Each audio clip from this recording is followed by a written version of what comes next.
Hey, looks like we're good.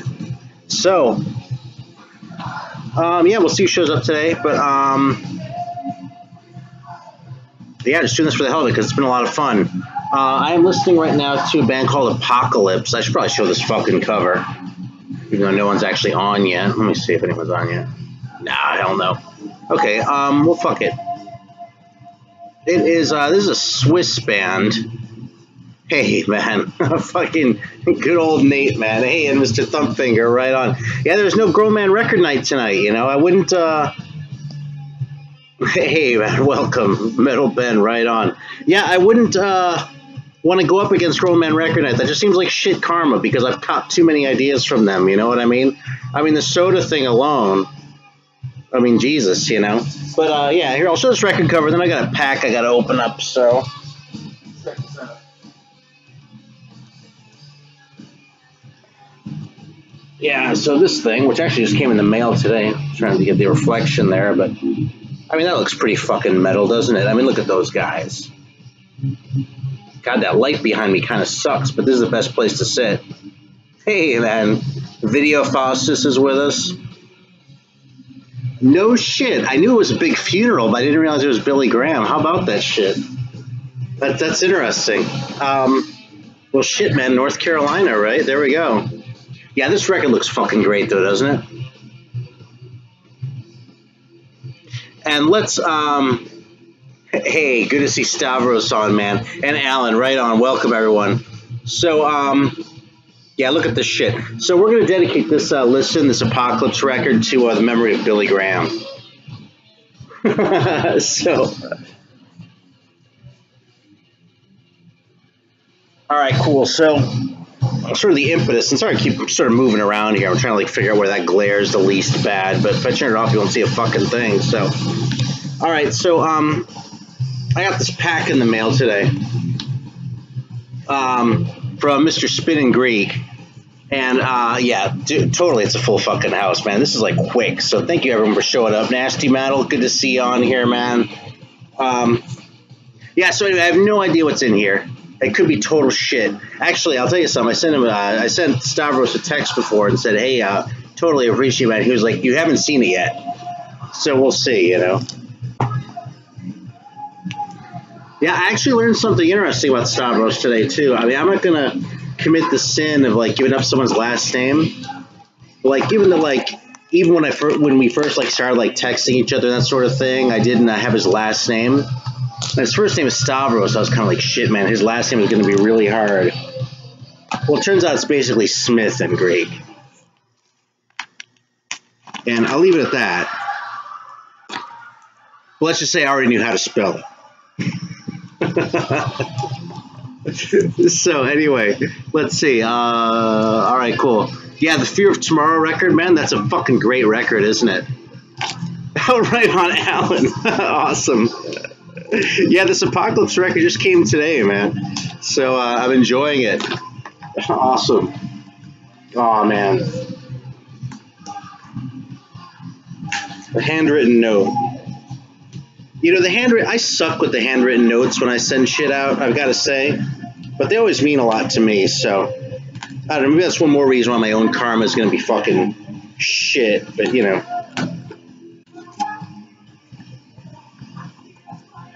Hey, so one other little fun fact about Stavros.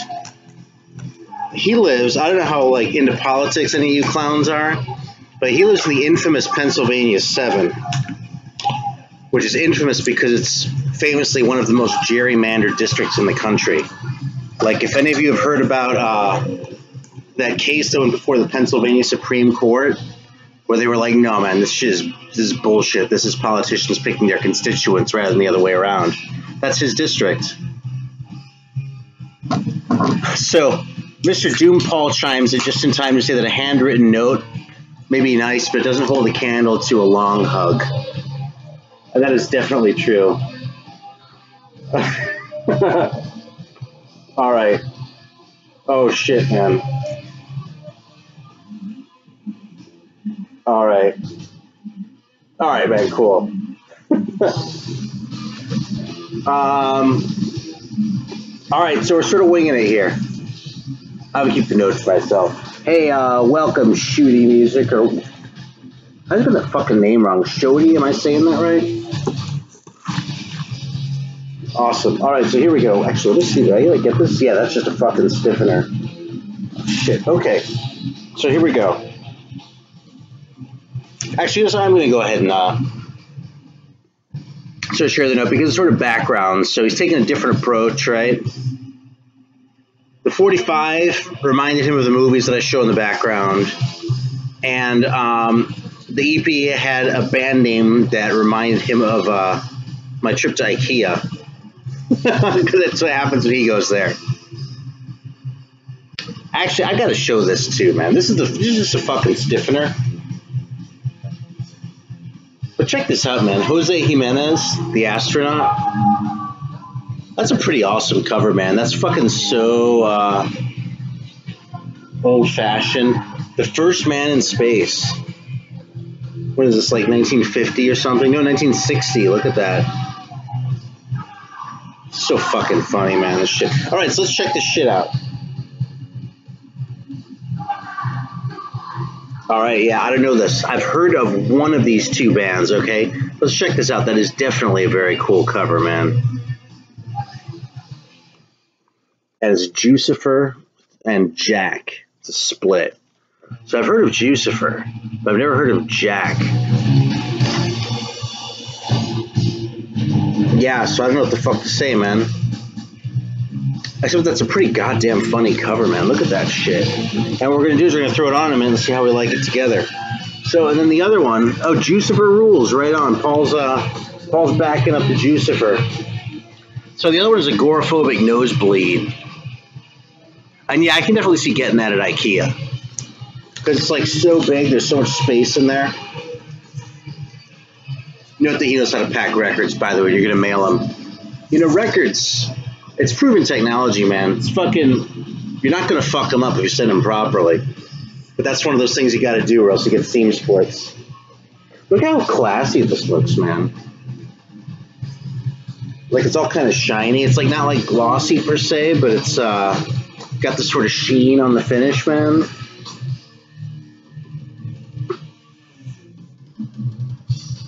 Democrats need the manipulation they can get. Dude, I'll tell you something. That's not who's in it. You know something? We won't go there.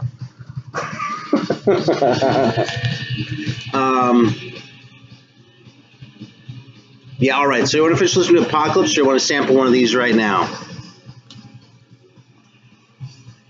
What are we going to do? So I'm looking forward to checking those out, but we got some positive feedback on the Apocalypse, so...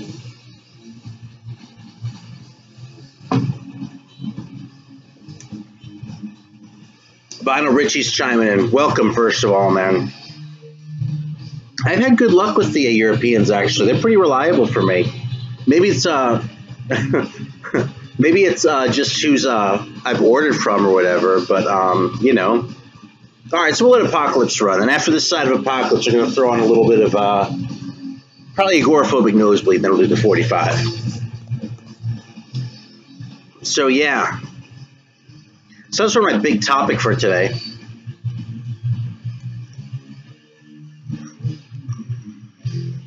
Other than that, man, just living the dream. Little Final Fantasy 2. Fucking playing that shit on the Nintendo. Because, you know, people comment on the Nintendo from time to time.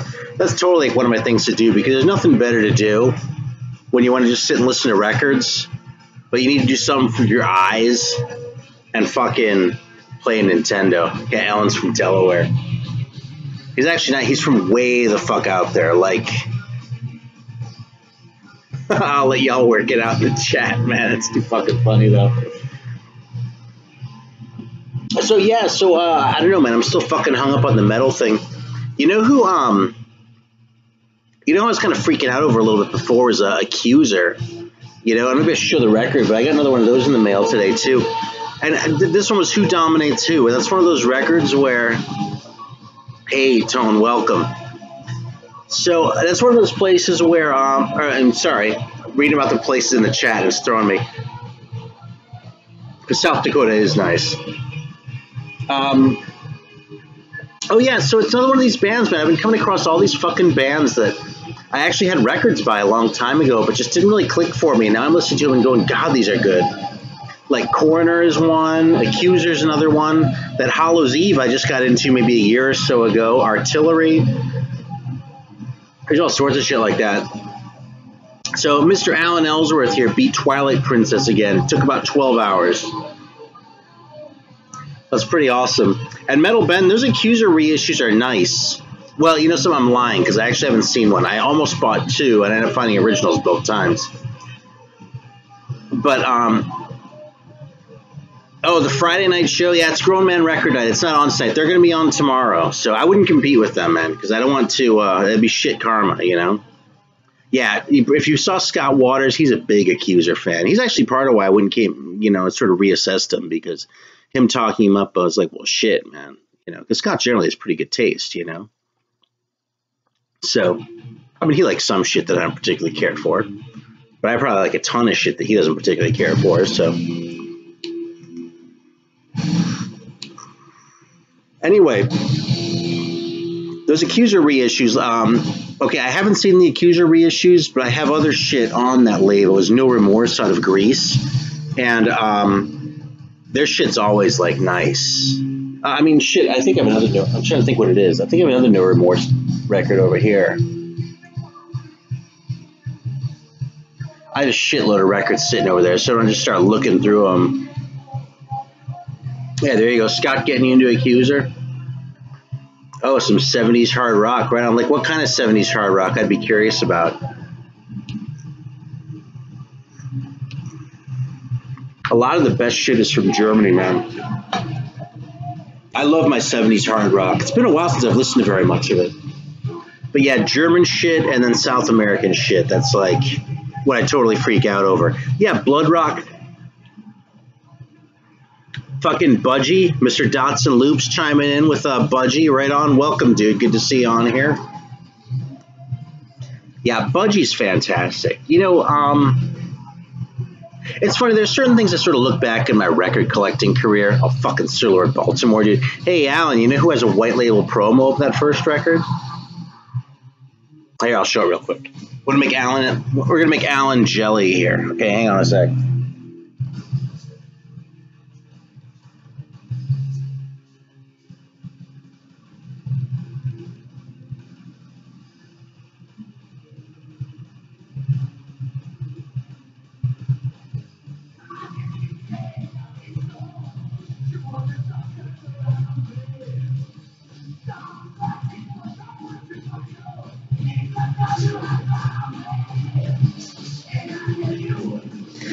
Alright, so just for fun, these are from Mr. Ellsworth here. So there's a second one. We're just going to show that just for grins. And yeah, it's an original Mercury. I actually got this before the reissues came out, because I used to be able to find that shit. I bought both these in the wild. But yeah, this one. Hey, welcome, John. Right on. Sir SMF Captain Howdy. I'll check this shit out, okay? This is my dope original of version. Look, it has the wallet style cover.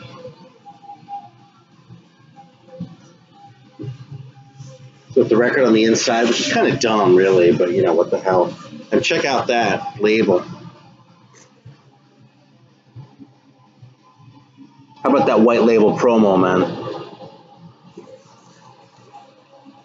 Yeah, I don't particularly care about the gold stamps, because those, I don't know, I used to see those all the time, like so much that familiarity kind of bred contempt, although I certainly don't mind it, you know, it just doesn't really excite me. But the white label promos and test pressings, too, I kind of geek over. I actually made a video about all this shit where I showed what I had at the time. Long time ago. Yes, it is indeed a Mercury logo. And this record actually is in such nice shape, it might even be up to John's standards. I'm not sure. Oh, yeah, the One-Eyed Spectre. Absolutely, man. Here, I'll show it again. The One-Eyed Spectre in the gatefold. Here we go. All right, now Mr. Tone Scott has asked me about hair metal. So let me first of all, fucking going off the deep end here. So let me first of all say that I don't really care for the, yeah, the logo, man. It's so fucking cool, isn't it? I really don't like the term hair metal, which is kind of ironic in a way because a lot of people who are more into it than I am don't really seem to object to it. But I don't know. I just don't really like the contempt that it kind of shows for the music.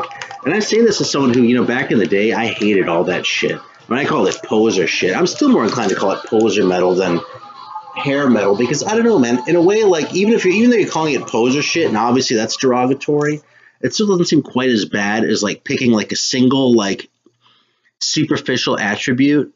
Titanic's great. Is picking a single attribute like the whole hair thing and like having that define the entire thing.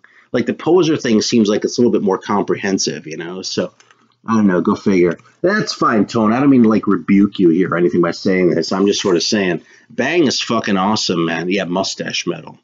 That's the 70s shit. Actually, it's also Euro metal. I mean, I'm all over the Euro metal. Anyway, as far as glammier shit, there are a few records that are like glam writing but played heavy, and those can be some of my favorite ones. Yeah, Keel. Well, I don't really know Keel very well. I shouldn't say anything. I'm not really crazy about it. Yeah, hey, John says he's a poster. That's kind of funny. No, I'm just fucking around. He mistyped poser. But I wouldn't call John a poser. I think he's honest about what he likes. So, hey. Yeah, so the first Europe record is fucking awesome. Did I play that in the last video? Anyway, we're going to throw in Agoraphobic Nosebleed for a minute because I've never heard them before. I know the name. So we're going to see how this shit sounds. Give me 1 sec here. Oh, fuck, I better take the other one off before I try to put another one in. Yeah, we go down the 70s path tonight, too, I suppose. Now that we're talking about it, I'm starting to get excited, you know? But yeah, I got into this shit a long time ago. Sir Lord Baltimore Bang, the Flower Traveling Band, Night Sun is another good one. That's another favorite. Fucking Geronimo. Dude, have you ever heard the Geronimo album? That's one of the best things ever. That's a German one. Or, oh shit, Tarkus from Peru.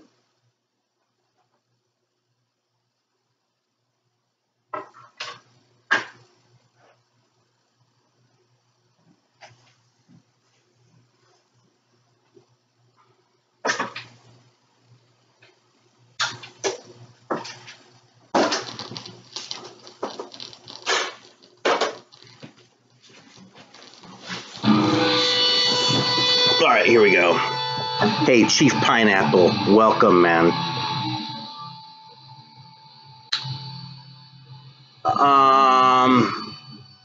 Dude, Iron Claw? Oh, man, dude. Oh, hang on a second here.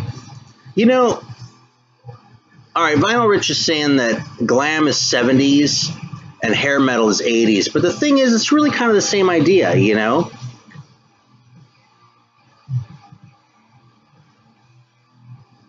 I don't know, man. You know, it's funny because there's something... I'm really digging this, actually. This is fucking good.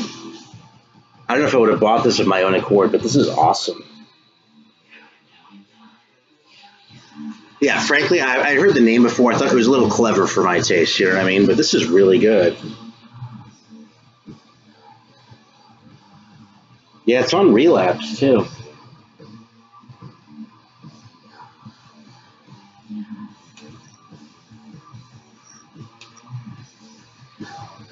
I heard people call it glam in the 80s. In fact, I associated the term glam with shit like Poison and Cinderella and that kind of shit. You know, maybe it depends on where you were. I mean, you were on the West Coast. I'd never been to the West. Well, no, I'd been to the West Coast by then, but, you know, sleaze metal too. But yeah, people totally called it glam metal where I was. So, so can you not hear the music right now? Is that what you're saying? Because it seems fine here. Yeah, like Rat, that's another one. I mean, that's like glam shit to me, you know what I mean? And they're pretty good. They're not great, but I don't know, man. I mean, there are a few things. That's really kind of a whole different topic, but as far as sort of what I've been into lately, I've definitely been listening to more like the, you know, the heavier shit. You know what I mean? More like the thrashier stuff. Here, I'll turn it up a little bit.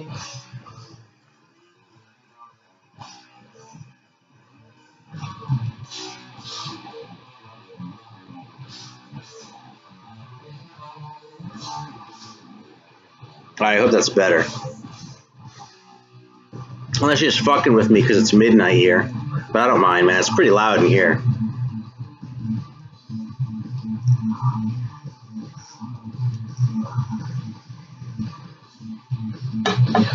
Metal Ben's voicing his approval for agoraphobic nosebleed.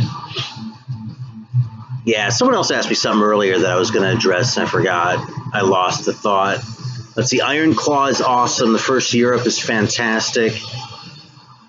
The first Europe record is like fucking...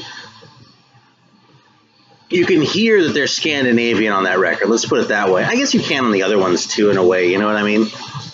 I mean, at least as much as you can on like the, you know, the third Pretty Maids record. But it doesn't have that whole like pop thing going on like they did on. I mean, obviously the Final Countdown, but all that shit, you know. So, I didn't know John Norum had a solo album actually. How about that? So. John's looking for that one. SMF Captain Howdy. So, it's an interesting take on Guns N' Roses tone. I don't know if I'd call him a transition between metal and grunge myself. I think I can see where you're coming from on that. But the thing is, from my standpoint, they really were kind of wussy. You know what I mean? They just weren't that tough. I mean... They struck me as glam the way that like the Crew was glam, you know what I mean? Where it's like there was definitely something like they were doing lower quality coke than the other guys, seems like. But yeah, I don't know, and that's kind of some of the stuff that I like is the shit that's nasty. I mean, not really Guns N' Roses. I mean, I really gave them a chance. I actually used to have that live like a Suicide EP, but I got rid of it when I fell on hard times. I just didn't care. As far as the Crew goes, I mean, people talk about the first one, but my favorite is probably Shout at the Devil. And after that, I really don't have any use for them. Like Girls, Girls, Girls, I think sucks. I hate that. And obviously, Theater of Pain is crap, you know. Even the fans back when Theater of Pain came out were bummed about that one. So Bride, Live to Die, and Liege Lord Master Control are being put out there by Alan as like the pillars of U.S. power metal, so I'll let y'all digest that. I'm surprised to hear Vinyl Richie likes Guns N' Roses. So, you know, I do like Steel Panther. Yeah, more European power metal on that early one. Ample Destruction is fantastic, man. God damn. So the show was good, Paul's saying, with the Crew. Yeah, I'm not surprised. And, yeah, and I've got no beef with the Guns N' Roses fans, man. It just wasn't for me, you know. It's too much like, I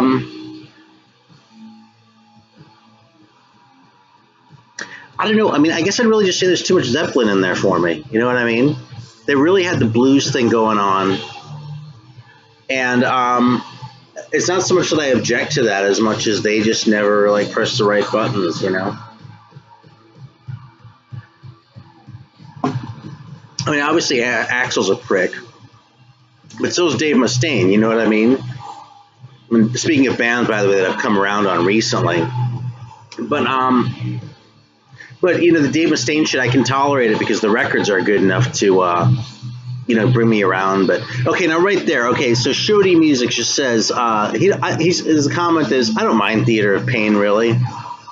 That's actually the thing about Theater of Pain though, is that's the best I've ever heard anyone say. Have you ever heard anyone say, boy, Theater of Pain is fucking great, man? They really brought it with that record. I've never heard anyone say that in my life. In the fucking, what, 30 years since it came out? No, man. Fucking... And Vinyl Richie's right. Axl didn't have Naz. You know what's funny, actually, is I didn't really know Nazareth as well as I ought to until maybe 5-6 years ago, something like that. And when I first started listening to that Nazareth shit and like paying attention to it, like, you know, the album tracks as opposed to like Love Hurts and shit, I was like, God damn, I can't believe how much Axl owes to this motherfucker. I mean, I just said that shit about Zeppelin, right? And I would say that for the rest of the band, but Axl, it's fucking Nazareth all the way, man. Nothing but. So, Soundgarden and Alice in Chains, I don't know. I'm kind of neutral. I mean, I actually like Soundgarden. I don't know Alice in Chains as well, but I like what I've heard. It's a little late for me, though, and I like Nazareth a lot, too, yeah. Dude, everyone said that Theater of Pain was shit.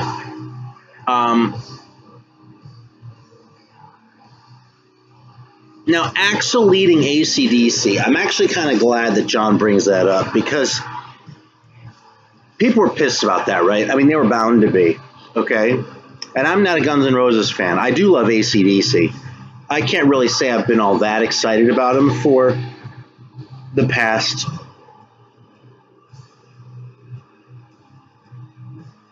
30 years.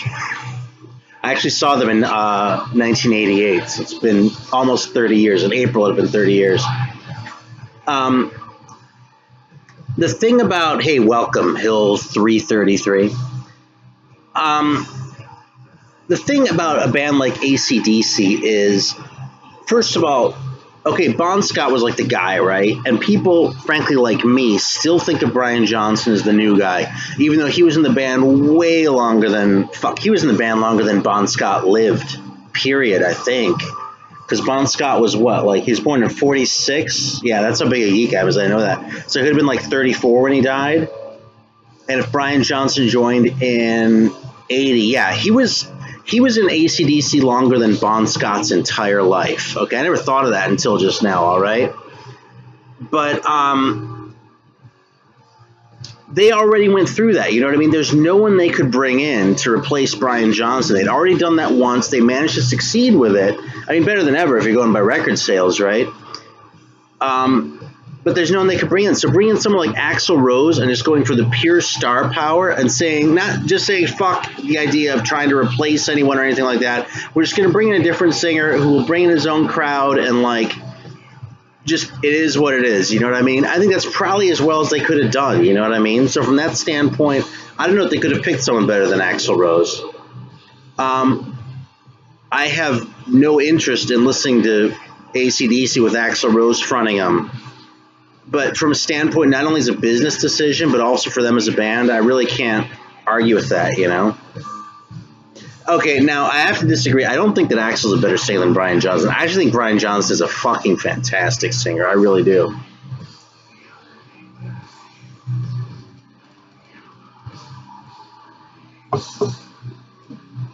So, yeah, Sinead O'Connor for AC/DC, I think that'd be an awful decision, man. But you know something, I don't like Sinead O'Connor either. I really don't have any use for that stuff. She's too pretentious for my taste. So, yeah. I mean, AC/DC. You know, it's interesting too that someone was saying a minute ago that a little bit behind here. Sorry, Mark Trujillo from Accept would have been a better singer for AC/DC. So that might well be, but I don't know who the hell that is, and I'm an Accept fan, you know. Now, you know, it's kind of all Udo all the way for me, right? But even Udo, I mean, I think he probably would have sounded better with AC/DC, but I don't know if there would have been any point in bringing him in, you know, if he were available, which is, you know, another question. So, all right. Yeah, shit, I lost the comment now. But, yeah, so someone said that AC/DC is a band that doesn't seem to get a lot of shit, even from people who aren't really fans. And that is kind of an interesting thing. I mean, I loved AC/DC so much when I got into that shit, you know what I mean? But yeah, now, I mean, they're probably overrated, you know? They haven't really done anything new. I mean, shit, since they formed as a band, you know? But I think they're kind of a hard band to dislike, though, you know? It's so straightforward and so honest and so just, it is what it is, that even if you're not on that wavelength, if you don't dig it, then there's just still nothing really to hate about it. You know what I mean? It's still kind of cool. Like, I mean, Status Quo is kind of the same way. I mean, I didn't like Status Quo for decades, you know? But I never really would have had anything bad to say about them other than I didn't like the songs, you know? Because they're super honest, you know, and you can't take that away from them, you know? And, you know, maybe that's why Guns N' Roses rubbed me the wrong way, because I didn't really get that same sense from them. The whole deal seemed more contrived, you know, or more, I mean, contrived is a little bit more pejorative than I mean to be with, in describing, you know what I mean? Because I don't believe they were insincere. I think they were doing what they wanted to do. But the whole thing was sort of manufactured in a way, or put together in a way that was just more sort of calculated than AC/DC ever felt, you know what I mean? Whereas, like, they just like Chuck Berry a lot, you know?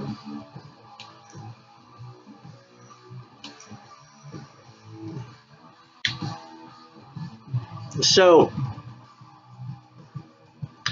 okay, so it was easy for Rockin' Out Always to lose interest in AC/DC after Back in Black.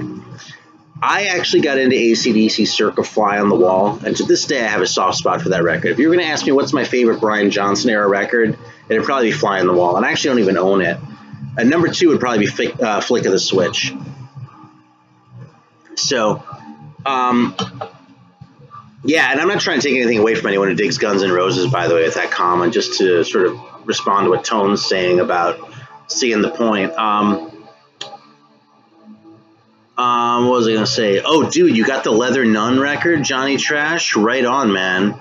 Dude, I'm fucking so glad you got that. Now, see, if that's what glam was, if glam was Leather Nun, I would be the biggest fucking glam fan. Because I love that shit, and they have that glammy edge. The songs are written like glam songs, you know, but the delivery is so heavy. Danzig fronting AC/DC, that's not a bad idea. The delivery on that shit is so heavy, though, and just so fucking good, man.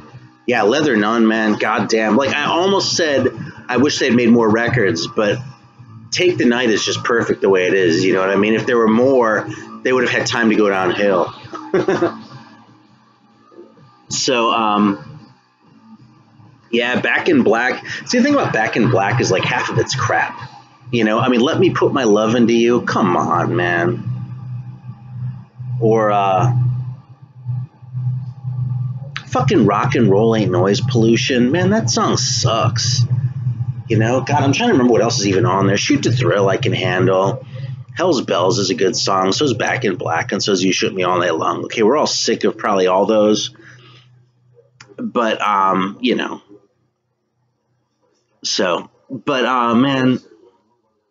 Oh, dude, What Do You Do for Money, Honey? Come on, that sucked, man. What a piece of shit of a song. Hey, welcome, Tom, man. You know something? I think that's right. I think it's okay to hang it up with AC/DC. I mean, it's funny, too, because they're actually even going out on a little bit of a high with that last album, that Rock or Bust album, you know, which, you know, again, it's not my favorite stuff. I don't know if it's anyone's favorite stuff who's over the age of 30, but, you know, it's like whatever was they were doing when you got into is probably going to be the shit that you gravitate towards, and that's going to, you know, you could go like, it's almost like generations of AC/DC fandom, you know what I mean? I mean, people who, you know, they go blow up your videos to shit and Razor's Edge, and that was already a little bit late for me, you know? So, all right, so that was Agoraphobic Nosebleed. That was fucking good. It's,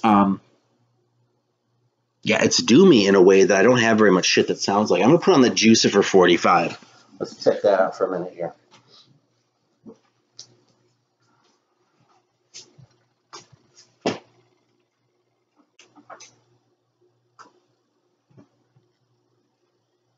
I'm trying to think of more Stavros fun facts.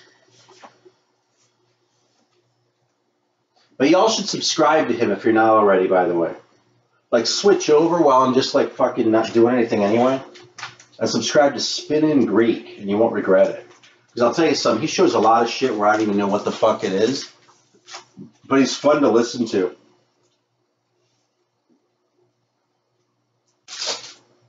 You know, it was a great video, was the one where he had the Fight Club soundtrack. I just like the whole like presentation of that. Like I don't want to give too much away, but it was fucking funny, man. Like the record was sort of a gag in a way, and he totally went along with it in a way that was just perfect. So, all right, so here we go, man. We're gonna listen to Jucifer.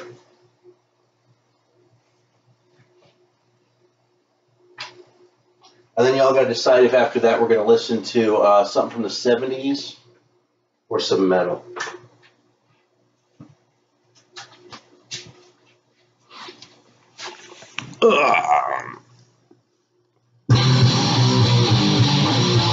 Yeah, Priest, I agree, man. They should hang it up.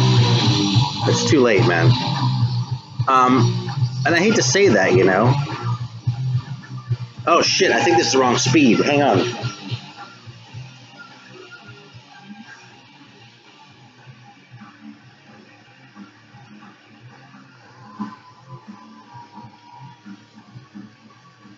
That's funny, man. You know what's funny is the big one was 45 and the little one's 33, so fuck it.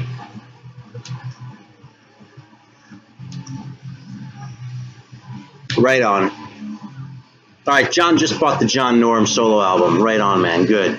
You won't find it in the wild. All right, let me catch up.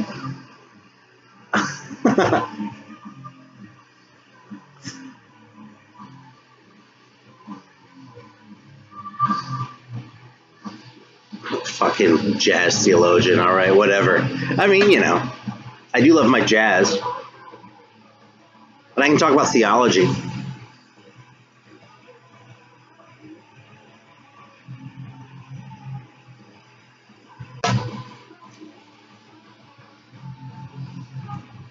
All right, so what's next? Are we going to go 70s or are we going to go metal?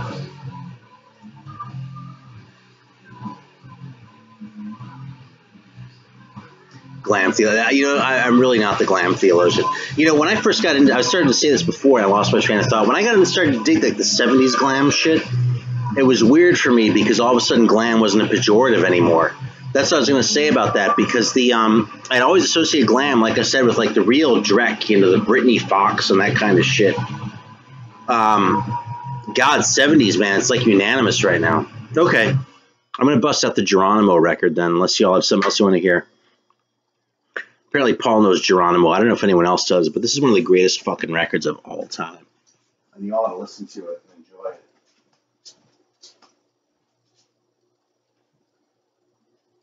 I'd have to find the damn thing.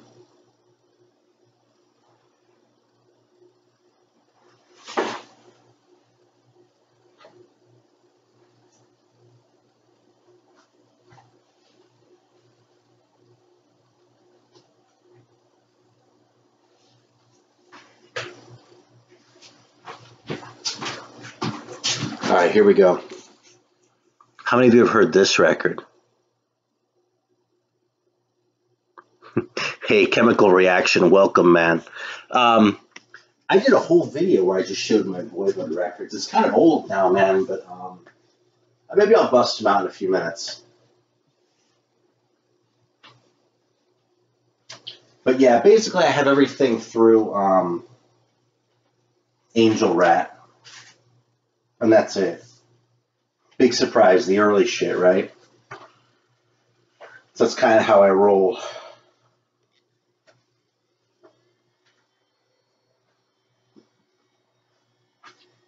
So I'm having a little trouble with this weird cover.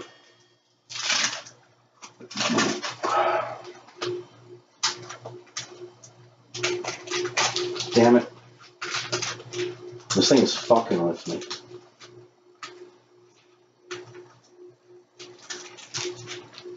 Alright, so I'm going to need to listen to this Jucifer again. But Stavros, if you're still on, man, I totally appreciate it, man. It's really thoughtful. And I dug the other one, and the Jucifer, I'll play the other side and spend a little more time with it, see if it grows on me. I didn't think that was bad, it was just a little bit... I'm not really sure, actually, which is kind of what's piquing my curiosity now, is I don't really... there was something about it that I didn't quite dig, and I couldn't articulate it, so... Maybe that means it's beckoning me in a weird way.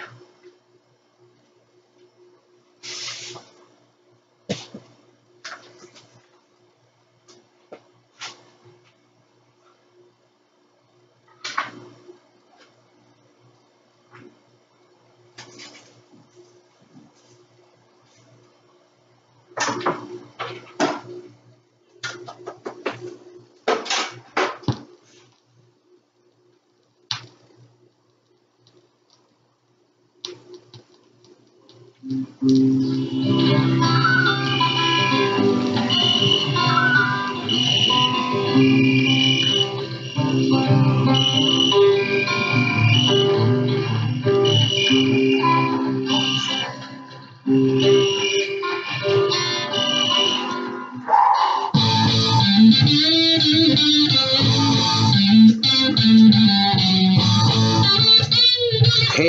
I got someone from Poland on, man. Carlos, welcome, dude. This is what we're listening to. Check out this band photo on the back here.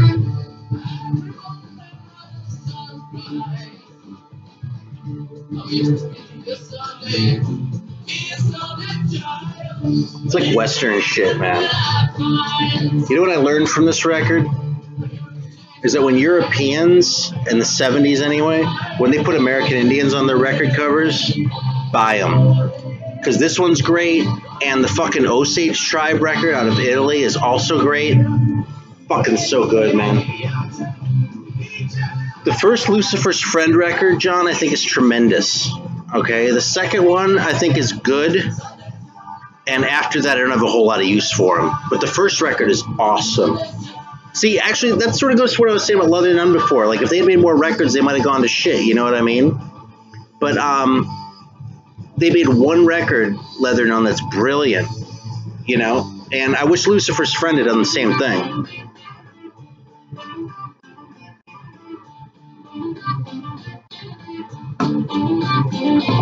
Huggy Bear, welcome, man.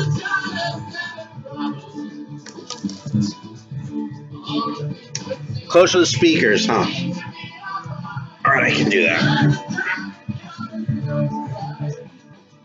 Yeah, I'm like right between them, so if I move to one side or the other, I'll get one, you know?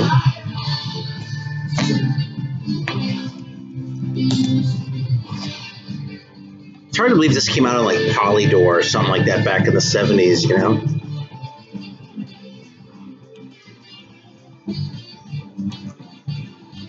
Isn't this great?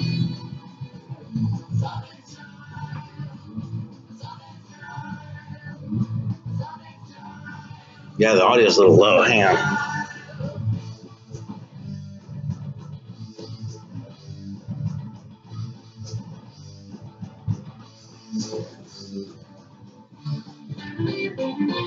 Yeah, John Lawton era Uriah Heep.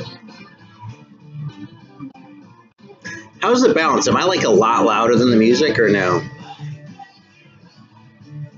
I have not listened to that Lord Ashton and Pace record. John Lawton era Uriah Heep I got into kind of recently too, actually, but I like it a lot. At least, excuse me, by the way. At least, Innocent Victim and Fallen Angel are both really good.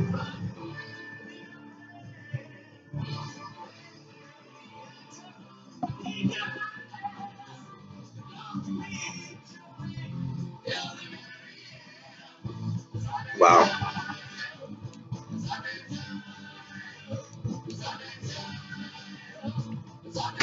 I'm trying to figure out what to do about the music, so,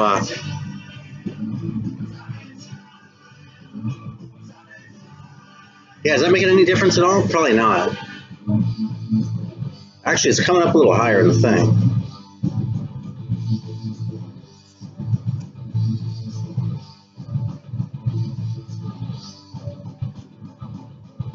Okay, up and down in volume. Well, yeah, I don't know. You know, I'm on a fucking laptop, so part of it might be the just the quality of the equipment I'm using. I mean, this is my work laptop. This isn't like, I didn't even buy this myself.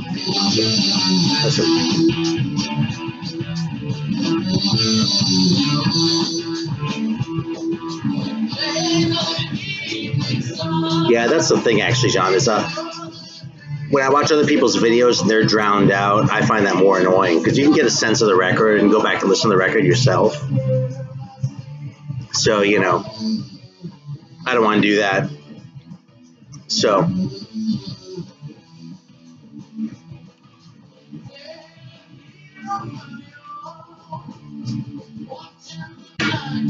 You know what I really dig about this record is how they use the acoustic guitars in there.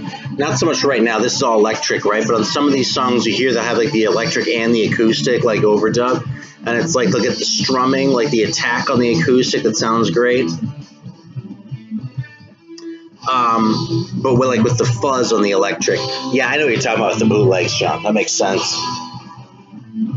So, but you know, that's fine, because you know some of those old bootlegs that sound like shit. That's you know, you can check out lots of bands that way. You know, at least I did. So Andromeda, I have. Okay, which Andromeda actually? First of all, Tone. The German Andromeda or the English one? Or, you know, there might be more for all I know. The German one, I do have the record, the one that's just like organ and drums. And it's good. I don't think it's tremendous, but I think it's really good and enjoyable. The English one I had long ago, but I really don't remember it very well. And it's one it's kind of been on my radar to pick up again. Yeah, the English one with like the sun on the cover, right? Yeah, I used to have it. I had like a Get Back reissue or something, but I don't really well enough to opine.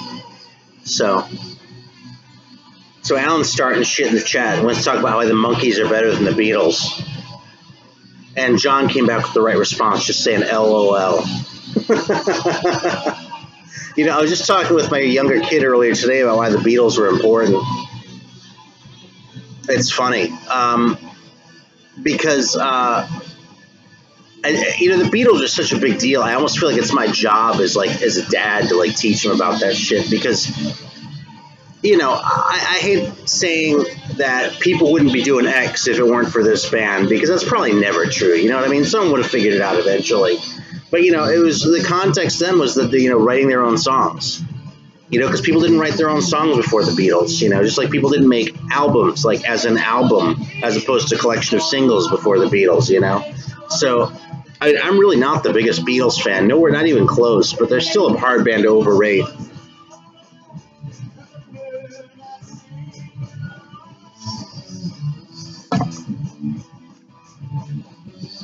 So Andromeda, yeah. Here, I'll bust out the German one, though. You want to see the German Andromeda? Is there anything else you want to see from the 70s before I walk over there?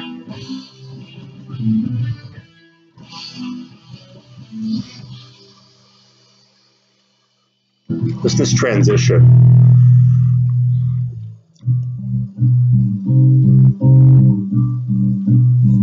Yeah, writing their own material. I mean, also the whole production thing. You know what I mean? The Beatles were. It's not like no one had ever like tried to produce an album before the Beatles, but you know they made it. I mean, Joe Meek was around earlier, right?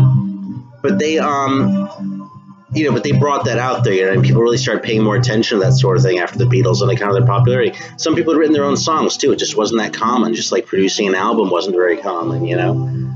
Joe Meek's "I Hear a New World" record is like 59, I want to say, but that didn't become commonplace. By 1970, though, you couldn't not do that yourself. Titanic, I only have the first one. I'll pull out the first Titanic record when I go over there. Anything else from the 70s section? If I brought the laptop over there, you really wouldn't hear the record at all. So I'd just be sitting here, like, stroking myself over the fucking records and listen to this now.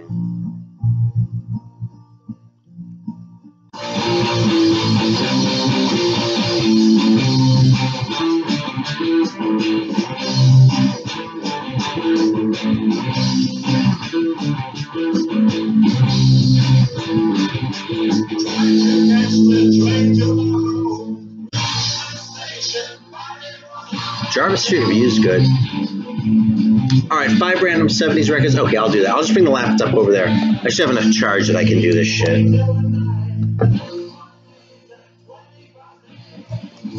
Let's see how this goes.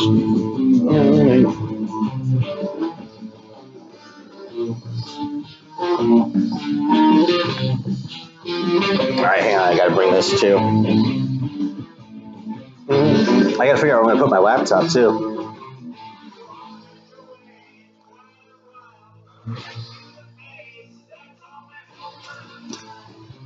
Alright, I don't feel like getting a die, so y'all have to give me numbers.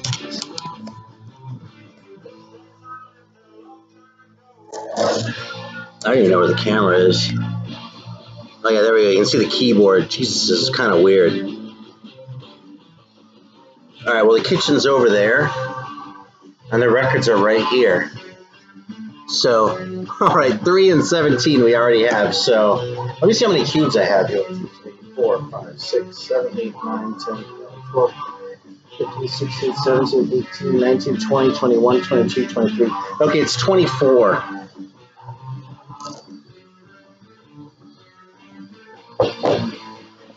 As far as how to incorporate doing shots in the random pulls, if you want to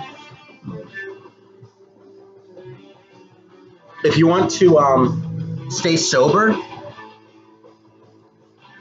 what you can do is take a shot every time I pull out a Police record. All right, so 3. Don't go too fast here, okay? Here we go. I'm going for the 3.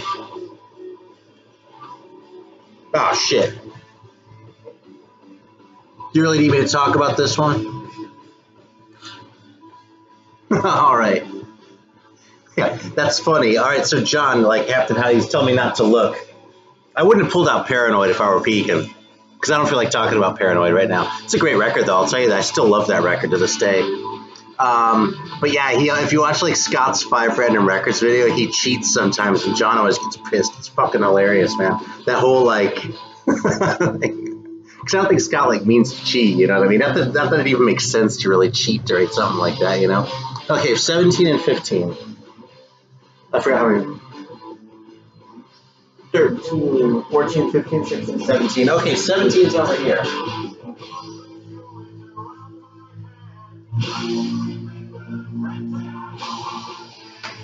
What is it? El Reloj. These guys are from Argentina. This is a Acid Nightmare reissue. It's not like, you know, it's probably sketchy, but it's I do not know Metal Priests. Nasty Metal, sorry. These guys are from Argentina. I actually like their first record more than this one. This is cool too, but yeah, this is the first one. Look how rough this condition on this is, but you know, it's from Argentina. You never find this shit, you know. It's all like browned and shit. I actually have a 45 by these guys too that the guy threw in up as a bonus, but yeah, this is some heavy shit. You know, so I'm gonna leave this out. Turning it all onto El Reloj, but I'm going to put on the first one instead of this one, okay? I'm going to stick this one back.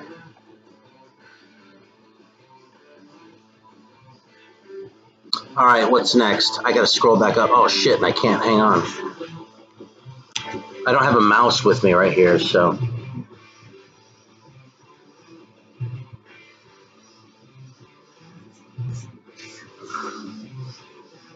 All right. Thanks. 15 and then 12. There we go. Okay, 12, 15, 14, 15. Okay, that's right here. So you can see that I'm not cheating over here, right? You can see my hands over. No, you can't. I love this tune. I don't know if you can hear anything. Probably not.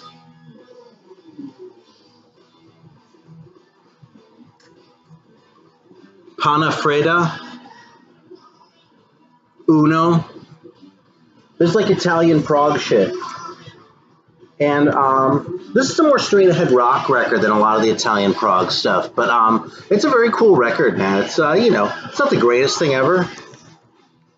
But it's a lot of fun. I haven't played it in a long time. So do I leave this out or put it back? What do you think? Yeah, Italian prog, man. There's a bunch of that in here, too. You can take a shot every time I get an Italian record. If you want to play a drinking game on this.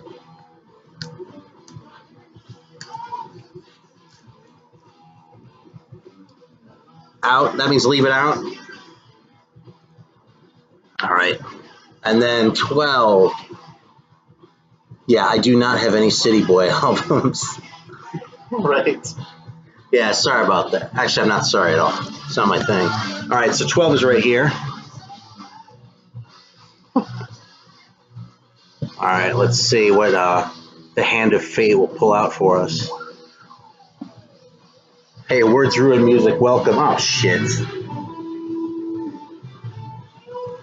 All right, I'm going to put this one back, too.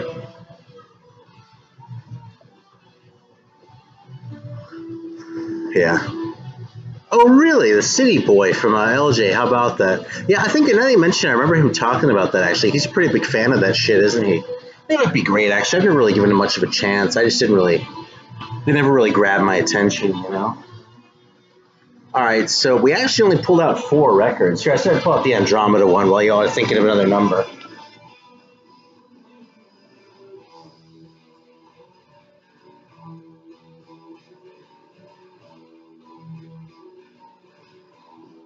Yeah, this is the German Andromeda.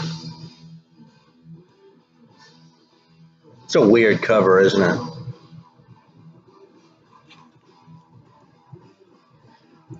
$1 in the future. 3 and 12 again? All right, that's fine, man. Right here's 3. I'm going to try not to pull out another Sabbath record. So I'm going to go way to the other side of the cube because they're kind of a lot, you know? Well, shit.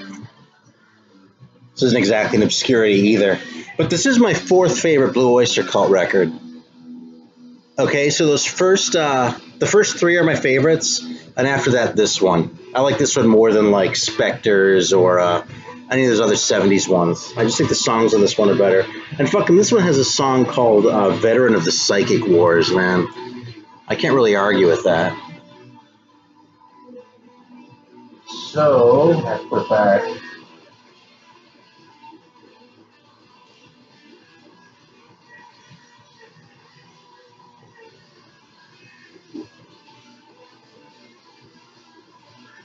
Yeah, it's between Cultosaurus erectus and the Blues Creation. That's a cool record, too. All right, so that was a 3, and you want another 12, too? Dollar bin fixture. I misread that. It's a dollar. Yeah. Yeah. All right, here we go. Actually, I think I might be reaching the Led Zeppelin, so I'm going to move back over here. Well, there we go. Second Kraftwerk record. I mean, it's a great record. You know what I mean? But I don't know if there's a whole lot I can tell you about this stuff that hasn't already been said, you know? Except that it's great, you know? I mean, I like this stuff a lot more than the later stuff. And I don't mind the later stuff at all. You know, that's not like, oh, that shit sucks. I just think those first few are a lot more. I mean, here's my copy of Computer World, you know? I've got no beef with these records.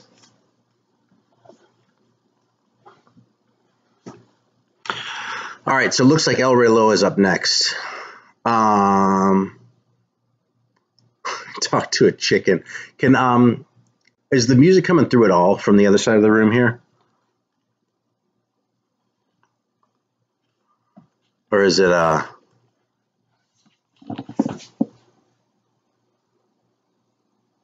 hell with it. I'll just put it on if it's no good.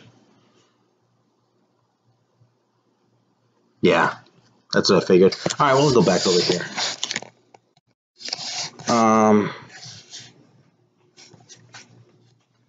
So weird carrying this thing around.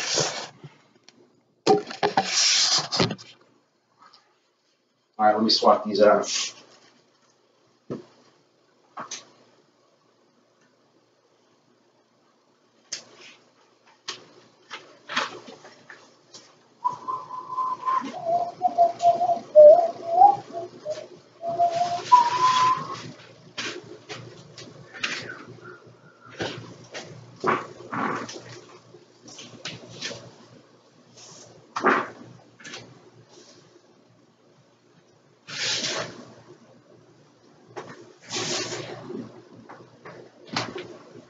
Here, check out this label.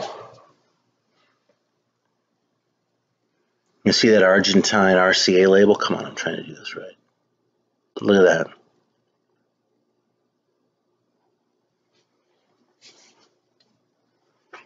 Well, this is probably going to be pretty noisy, man, but this record, I'm not aware of this ever having been reissued.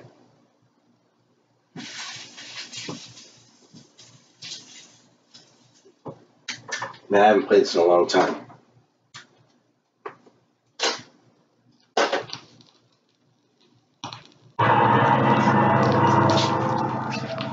Yeah, any South American record is going to be, oh wait, hang on, I got to get my cigarette. Yeah, the trouser trumpet. Sorry about that, man. The devil made me do that. Here, check this out. That's that cover. I'll show you a little bit better now. And it's all kind of like weird and shit. But like I said, man, I'm glad to have found this thing at all because these do not turn up.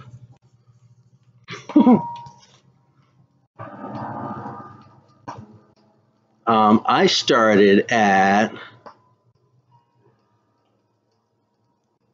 I guess, about 11:15. I've been on an hour now, according to this thing, so not quite.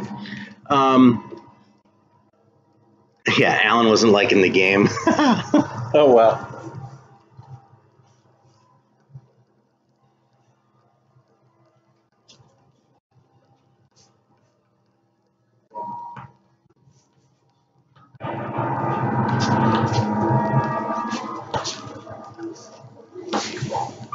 All right.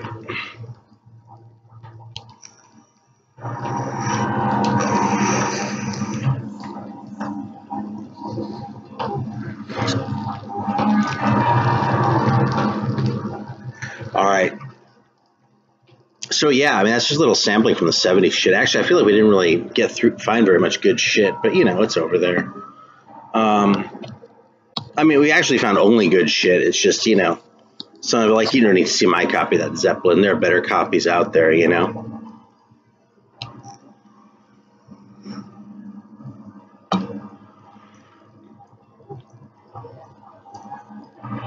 All right.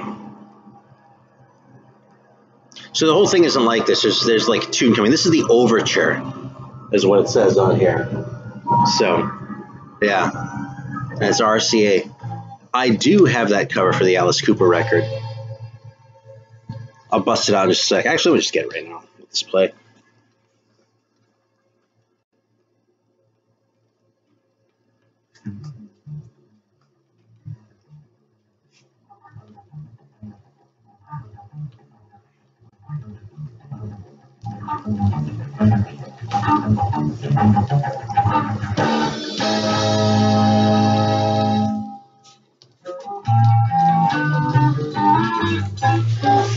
Yeah, I actually have a couple of these. I have this one, which has the, including their hit I'm 18. And I have one without that, too. This is like my real copy. But every time I see these, I grab them, you know. They just turn up. If you keep your eye out, you'll find these once in a while for $5, you know. So, but yeah, there it is, the thumb cover.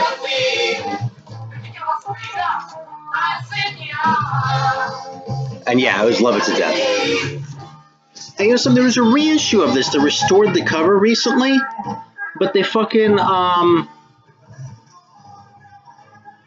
they reissued it with this cover, but didn't have the gatefold. I was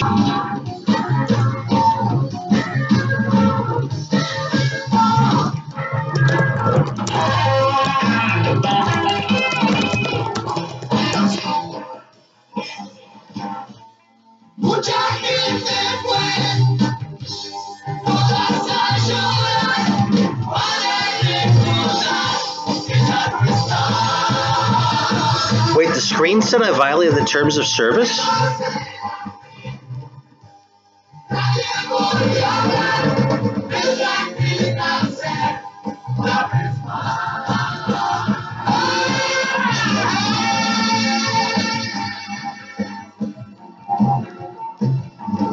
So the thing right now is saying, oh, that's funny. Okay, just making sure. Right now the thing says, still says interrupted on my screen, so that's good.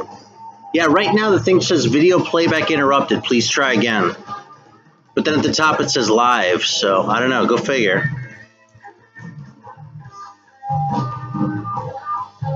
The trouser trumpets, man. I cut one fart and look what happens. I made a rule like that around the house, actually, for my kids. If they cut one, like just one, they have to go check themselves. All right, cool. So yeah, this one does have the straight inner. This is what I was showing. And the straight label, which is pretty cool.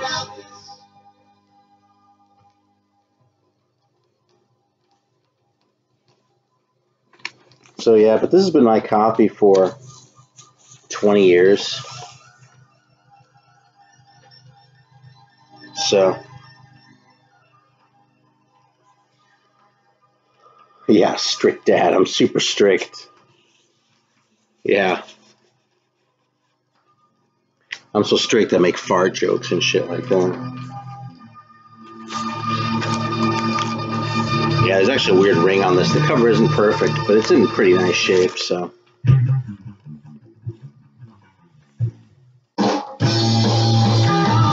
Yeah, it is kind of like Grown Men Record Night when I'm fucking farting and shit. So is this record coming through at all?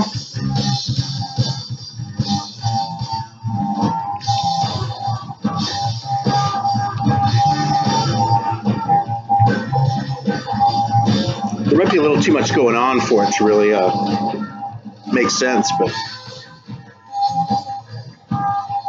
oh man, I had a pretty big supper, so I'm like, oh goddamn. She had chicken bog. You know what chicken bog is? Right on. Words are your music. Thank you.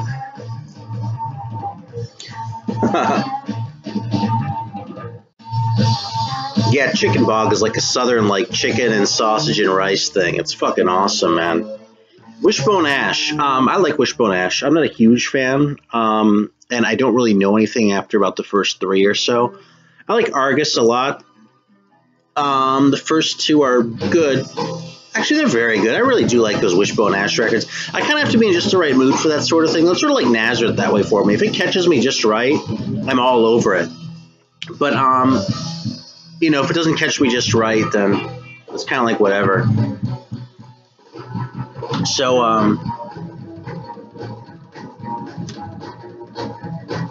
yeah, well, shit.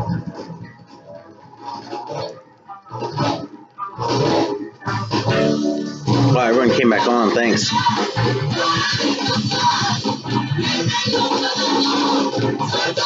Yeah, I'd be interested to hear those early 80s, the Wishbone Ash records on Neat.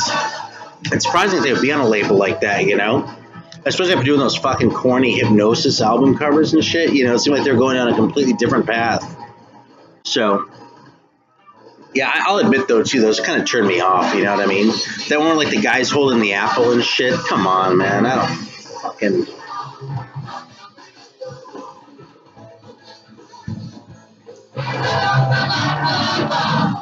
I request for Living Death. I do love Living Death.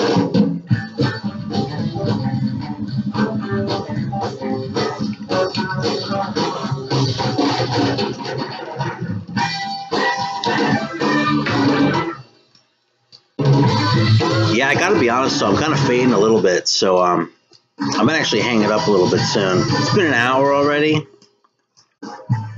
So I'll pull out the Living Death records though if you want to see them real quick. You want to see the Living Death records? Alright, come on Eileen, I do not have that. I actually hate that band. More than just about anything. I fucking hate it. Yeah, Living Death. Alright, let me get the Living Death records. Wow.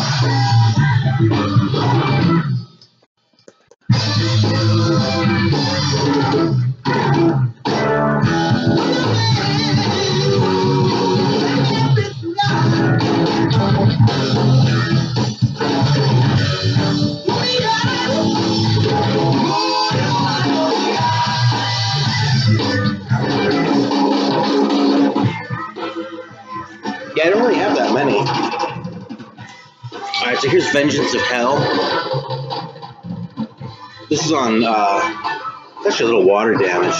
It's kind of a bummer, but it's a Mausoleum. Yeah, I've had this for a long time too, actually. This is actually probably the weakest one that I have, though. I mean, usually I gravitate towards debut records, but I don't have any kicks to play, so... You want to see this cover? That's so good. Actually, you know what else is great? Is this guy right there. Let's see if I can get him without the glare. Look at that guy. Right there, that guy. Fucking so classic. So there's that. Then, let's see. Watch Out. This is a 12-inch. Huggy Bears is like seeing originals of this stuff. There's the back of that. Same deal, man. That guy looks fucking hilarious.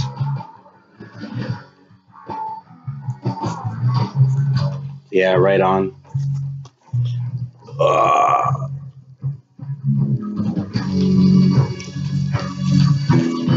You were kidding about Kicks anyway, weren't you, Alan?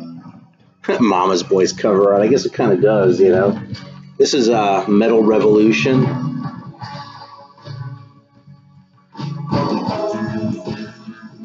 Yeah, I don't know. I want to say this might be my favorite, but I don't know. I really like all these. I like a lot, too. I mean, these are really... Yeah, here's Back to the Weapons.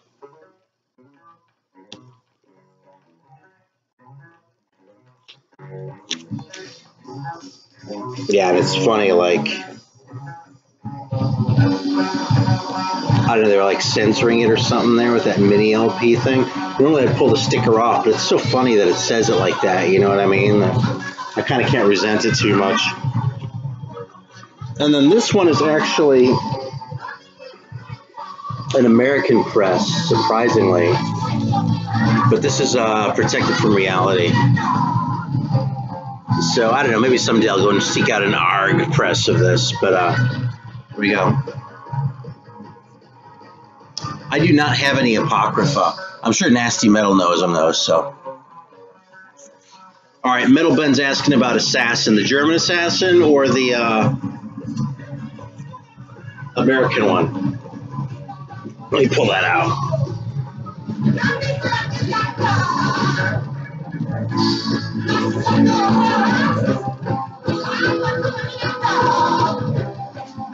Actually, they're kind of all over the place. So there's this one. But I'm inclined to think you need the better band, which is the German one, which is right here. That's the first one, Upcoming Terror. And actually, I have another one over here. Hang on.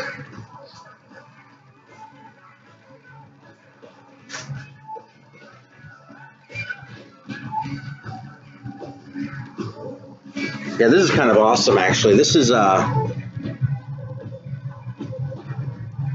there's that one. Which Michael Jackson, the German one or the English one? That's funny. Yeah, people don't say that. All right, cool. Interstellar Experience. So there you go. But here's what's cool about this one. This has like the promo sheet in it.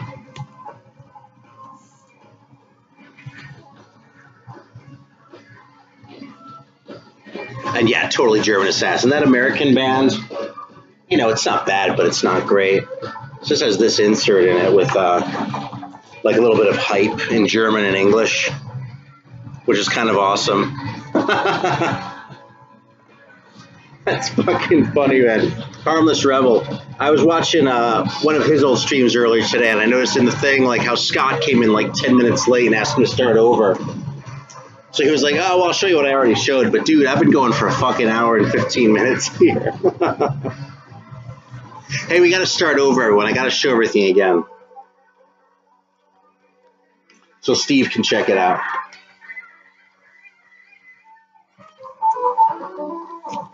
Yeah, you know, some of this insert does kind of look like a new wave album. And this doesn't look like new wave British heavy metal at all, but that insert does. So, and yeah, Upcoming Terror is great. I'll tell you something, I didn't used to like this one, but I fucking like it a lot. I didn't used to like Upcoming Terror, man. This is another one of those bands where, like, I didn't really give them the love that they deserve, you know? You know, for some reason, when I find Assassin records in the States, they always have this kind of cut corner. I used to have both these back in the 2000s, and I got rid of them because I didn't like them, right? I just re-got them, and they have exactly the same cut corner. I don't know what it is. I suspect it's just they didn't sell it all, so they all got remaindered, and the copies that you find all have that. If you manage to find one that isn't cut, that's like a miracle. So, yeah, I have a friend in Germany who I know has the first one without the cut corner, and it was a weird thing to see to me because, like, it's always cut, you know? So, it's a shame. But yeah, that's just how it is. So, all right, what else? Someone asked about Voivod earlier. I can pull out the Voivod records. Is the Voivod dude still on there? I don't remember who asked. Excuse me.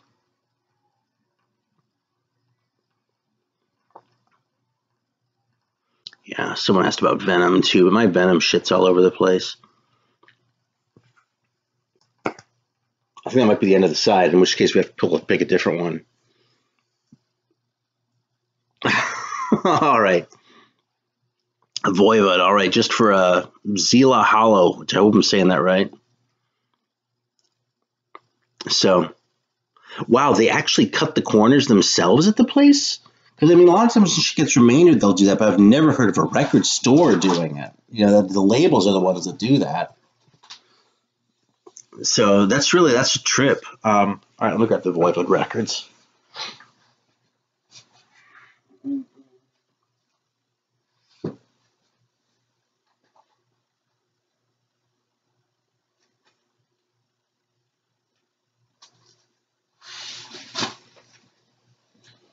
All right, I gotta put something on too. I'm gonna do some more metal, unless people really object. I have heard of Sweet Cheater. I have not ever actually listened to it though. That was on some really tiny little label. I'll tell you something. When I was in Germany, I never saw that record. So, hey, Headbanging Zulu, welcome, man. It's good to see you. Let's get these back.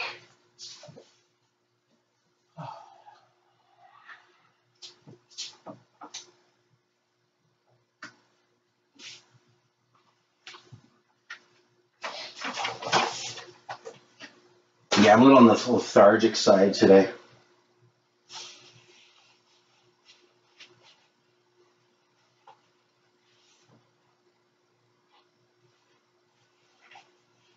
Yeah, I feel like I usually do a better job sort of keeping the talking going, but I don't know, man.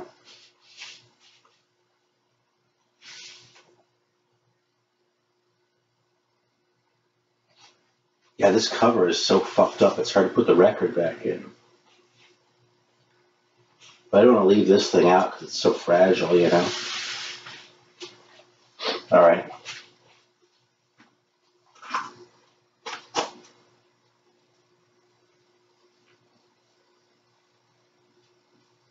Damn it. Yeah, thanks for your patience, everyone. Just talk amongst yourselves for a minute, right?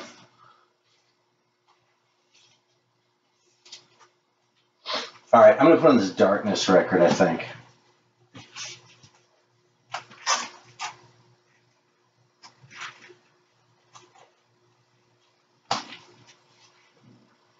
Here, I had this one pulled out to play. How about this one?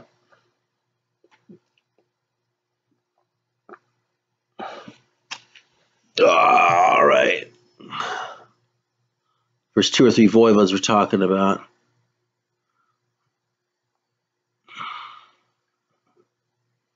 Sardines. You had sardines for the first time, Alan?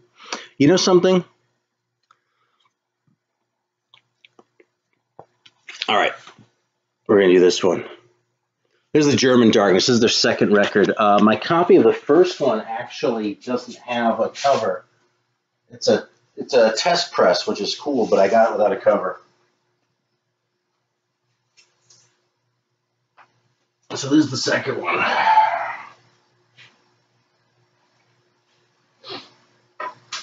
Well, this is a good band, too.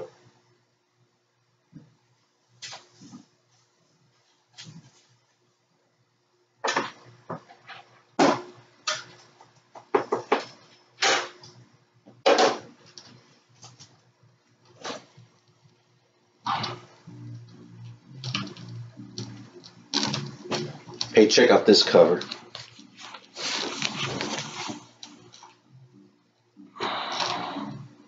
How do you like that? Metallic Bunnies Fast Collection.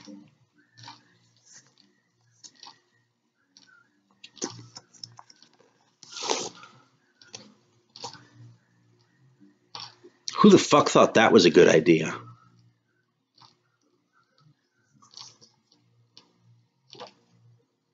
I have not heard Pink Cream 69. Yeah, just in time for Easter. Yeah, it's weird. The same label did do like a Christmas one where they actually did like Christmas songs, like metal versions. Dude, it was fucking terrible, man. It's horrible, absolutely horrible. This comp is decent. It's not the greatest thing ever, but it's such a weird piece, man. I couldn't pass on that shit, you know. All right, let's get to the Voivods now.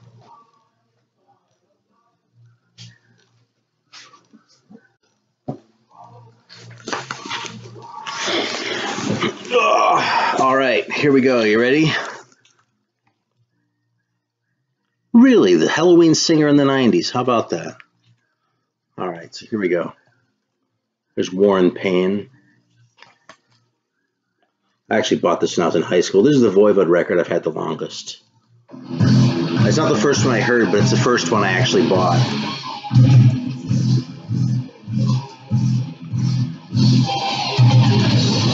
There we go. I got this when I was in high school and I bought all these. This is Roar. This was sealed when I got it. Actually, let me show you something. This is kind of cool.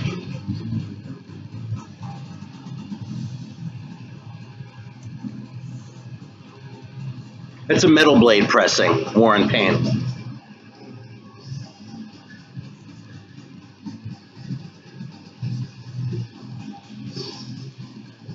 Yeah, Voivod's awesome, man. I saw them twice back in the 80s.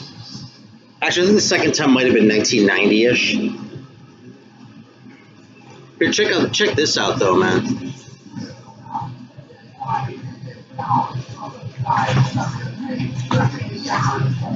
Look, you see this insert?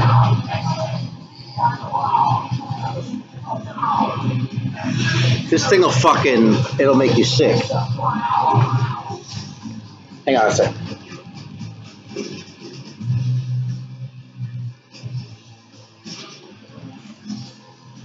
Yeah, man, this is fucking nuts, man. Let's see. All right, Exciter, Heavy Metal Maniac, $6.99.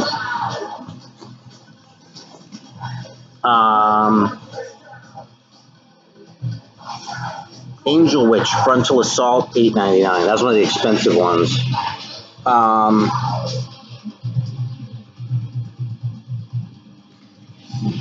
Yeah, Destruction, Sentence of Death, $5.99.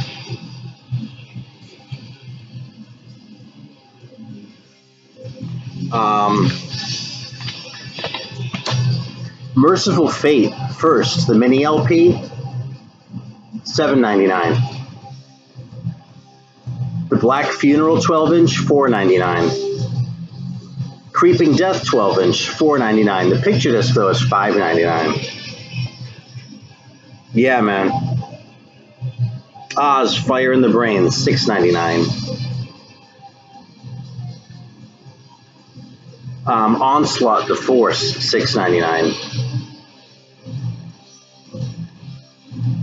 Storm Witch, Walpurgis Night, $7.99.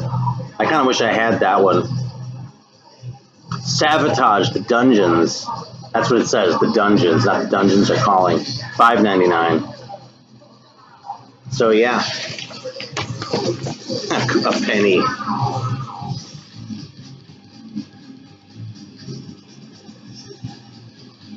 All right. So yeah, that's my copy of Roar.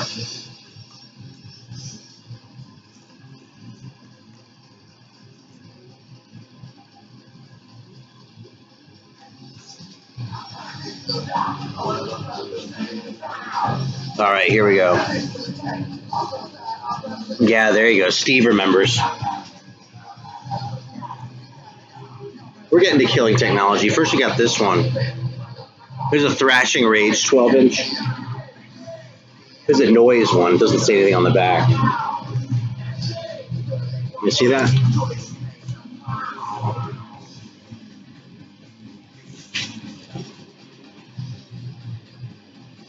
So yeah, Thrashing Rage, Slaughter in a Grave, Helldriver, and To the Death.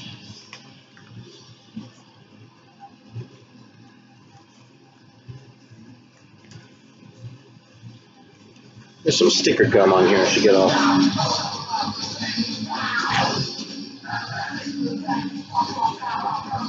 Yeah, Noise Records does indeed rule. All right, here we go. There's Killing Technology. This is the first one I actually heard. I listened to this in a record store and it blew my mind. I couldn't believe how good it was. I checked her up because I thought the name was funny. And they'd made a record called Roar.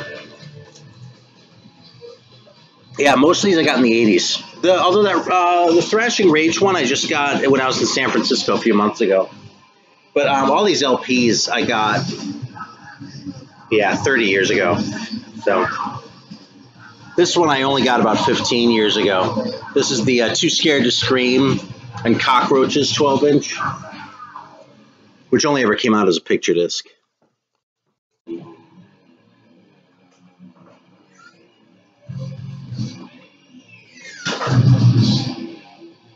Death Row is awesome.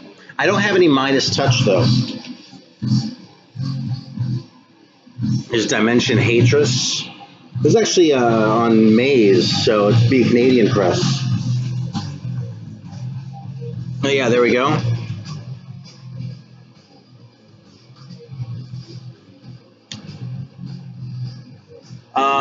Yeah, actually I did get it at Amoeba, Tone. It's not as good as Amoeba Hollywood though, that one. But dude, I got so much good shit at Amoeba Hollywood and San Francisco. But here's my copy of Nothing Face. Yeah, I saw him on this tour. Yeah, this is such a great record, man. Those little pictures. I used to have a t-shirt of this guy.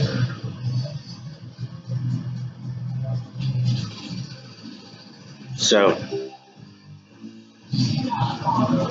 then Angel Rat. Yeah, and that's about it. I would like to find a copy of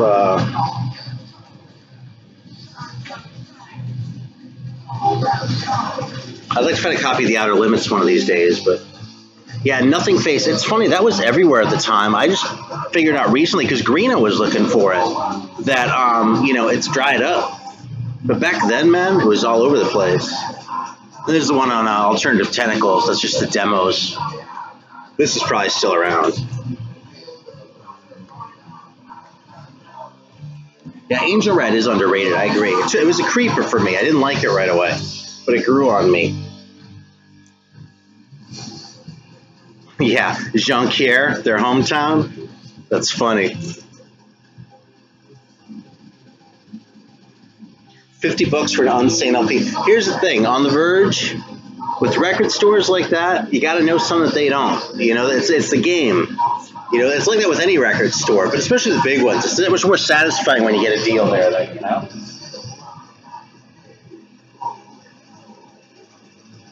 Hey, you want to see something else I got at Amoeba?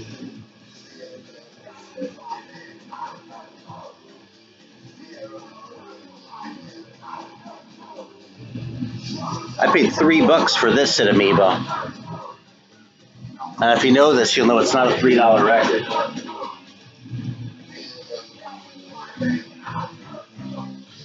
All right, what else are we talking about? Oh yeah, Death Row. They covered that one on Nothing Face.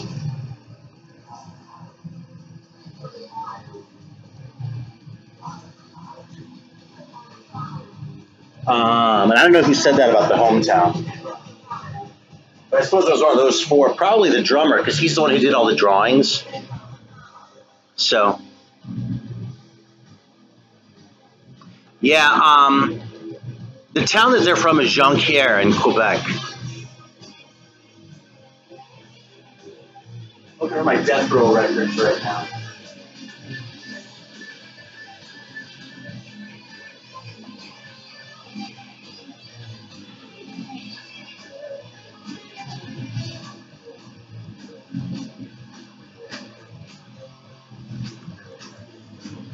Yeah, I only have two of these. There's Raging Steel, which is great, and Satan's Gift.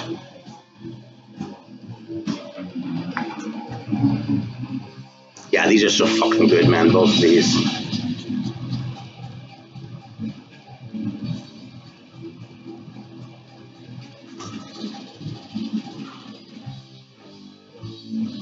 Alright, I'm a little lost right here. The rare one I just showed. Oh, what record was that? Oh, that was Excursion, Ready to Roll. It was just an X. That was actually Mark Slaughter's band before Slaughter.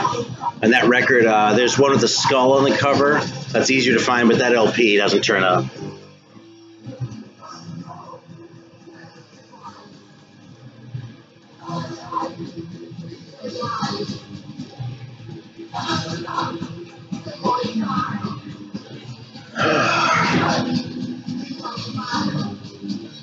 Oh, you want to see the record again? All right, I'll pull it out again. I didn't want to be like a dick. Here we go. I'll show the Excursion record.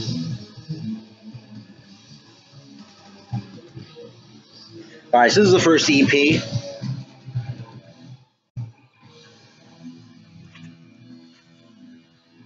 And there he is. And this one, I don't know, it's not cheap, but you used to see it around kind of. Well, I saw it around a lot when I lived in LA.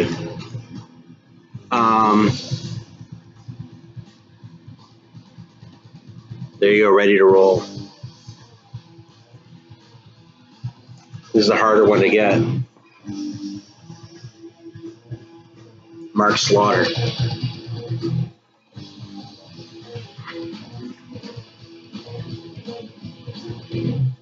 I did hear that they're repressing the Death Row records. But you know something, they're not doing the Satan's Gift cover, they're doing it as Riders of Doom, which is cool, you know, but this is like, you know, honestly, John, I hate to say it, but you'd probably like this shit. Because it's, you know, it's definitely on the glam. I mean, it kind of looks like that, right? But it's pretty rocking. These records are good. Nasty, what do you think of Excursion? You've listened to this shit, right? They do look kind of like Angel. Especially on the second one.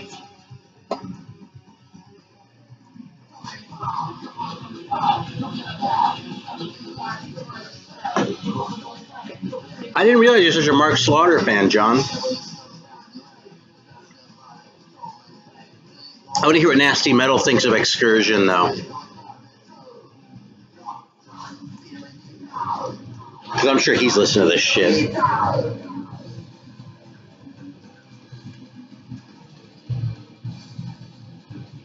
Yeah, I won't be sticking this back.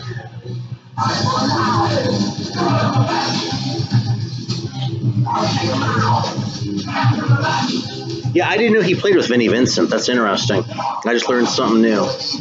Hey, George, man, welcome. Right on. Yeah, heavy glam. That's basically what it is. It's glammy shit. It's not super heavy, but, you know, it's though it's glammy enough that I'm not really in the mood to play it right now, which is why I didn't throw it on. But check it out, man. It's good stuff.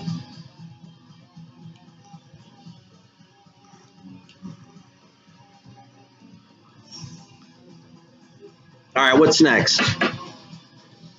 What else do you want to see? Since we're just going this way now. Look, I was burning out a while ago, too, and I've got this big second wind here, so. It is late, though. I really like this darkness. You know what's funny is there's like this line between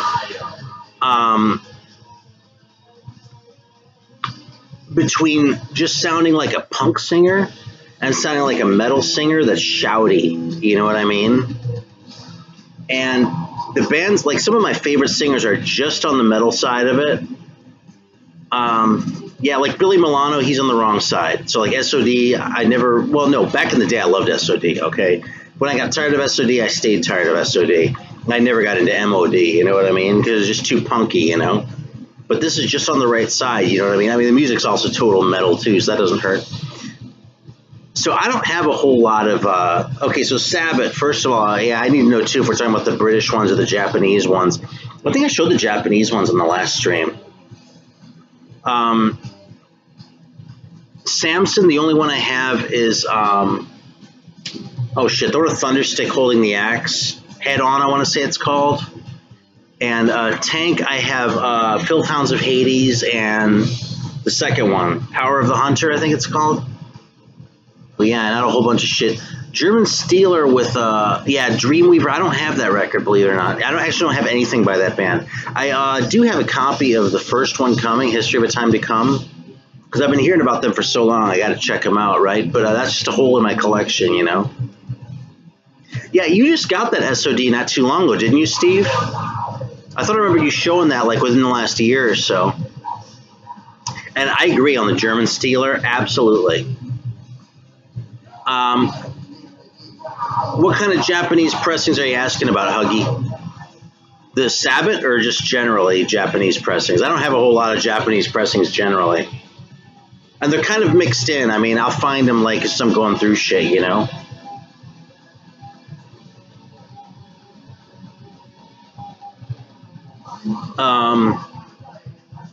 Yeah, the German Steeler. I think I just have one, actually.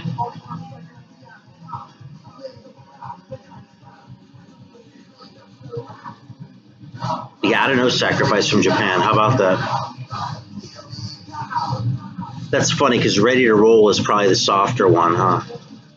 Yeah, dude, I don't have any Japanese shit to speak of. Dude, Captain Howdy's the one you need to talk to if you want to see that kind of shit. So, yeah, because for me, mostly I just go for the records. I'm not so much like a edition collector. I mean, you know, yeah, from time to time. Like, if something's on one label versus another, that's cool. You know, like, yeah, Sacrifice from Canada. I have a copy of Torment and Fire, but that's it. It's great. That's another band actually I got into kind of recently, actually. Yeah, but like if something came out on a private label and then got reissued on a major, like the first Riot or something like that, or the first Metal Church. I mean, I'll get into something like that. You know what I mean? I actually don't have the Metal Church, but I do have the Riot. But like pressings from different countries and that, I don't know, man. That's a rabbit hole I just don't want to go down, man. But John's way down that rabbit hole, man. You want to see some Japanese shit? He'll fucking blow your mind with Japanese shit. So. Yeah. I didn't know that Sabbath from Japan did Sacrifice covers, but they've made so many fucking records, man. It's kind of crazy, you know. I really gave up a long time ago trying to keep up on them. You know what I just got a reissue of recently, though, was The Devil's Sperm is Cold 7-inch. Have you seen this one? Where did I put it? Let me show this because it's classic.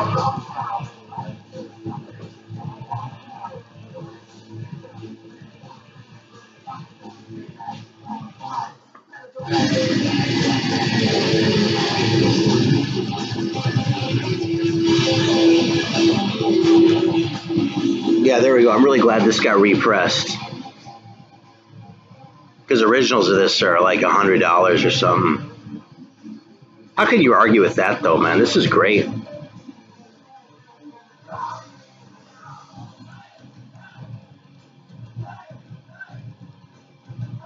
Fucking so good, man. Just like Spencer. Spencer has a this thing is called Quest. It's like an academic challenge type of competition where they like, you know, buzz in or something like that. Like sort of like a game show type thing that he's doing with his school tomorrow. So it's pretty cool. But yeah, he's in bed now, like getting some rest prior to that. That's interesting what you're saying about Mark Slaughter, though, John, that he sucked before Vinnie Vincent. Huh. Yeah. Wait, the Angel Witch has... Wait, On the Verge, which one has the dick on the cover? This? Oh, yeah, totally. 45s are awesome, man. Yeah, I've shown some here and there, but I don't want to, like, get too deep into that. I just don't feel like it right now.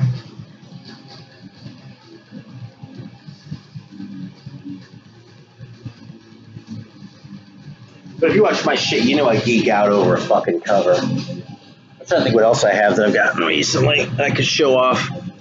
Yeah. That's what I thought. Have you ever seen the cover of the first record by Fucker? There you go. Those words, there's like a 10-second delay, so you probably didn't see this. But that word was literally coming out of my mouth when your comment just popped up, Richie. No shit. Like, at the same time, I was like, have you ever seen that Fucker record? And right then your comment popped up, like, as I was saying the word Fucker. So, yeah, it was brilliant.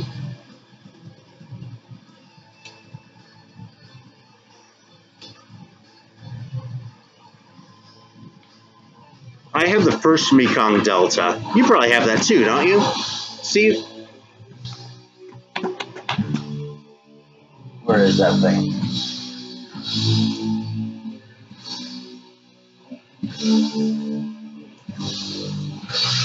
That is an American press too. Nothing all that special.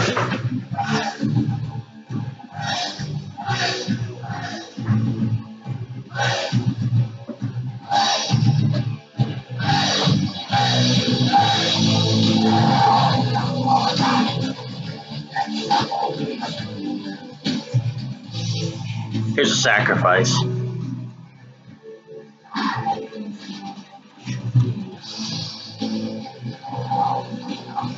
What else are we talking about? I showed the Death Rows. Hey, Eric, right on, man. Welcome. You know, I do have the Blind Illusion, but I'm not really crazy about that record. How's the second Mekong Delta? I've never heard it. Yeah, that sacrifice is great. Where's that Blind Illusion? I'm pretty sure I have that still. Yeah.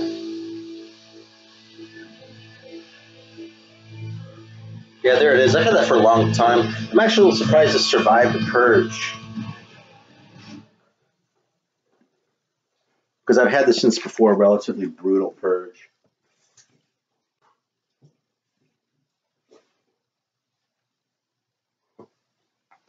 Well,